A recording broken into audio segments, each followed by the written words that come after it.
Today's word is clatter. It means a continuous, loud, sharp, rattling sound, as of hard objects striking together, to make such a sound. Here are two examples using this word. The clatter of dishes from the kitchen indicated that the restaurant was busy.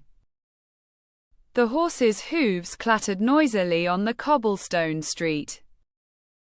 Some synonyms and antonyms to help you understand the word better.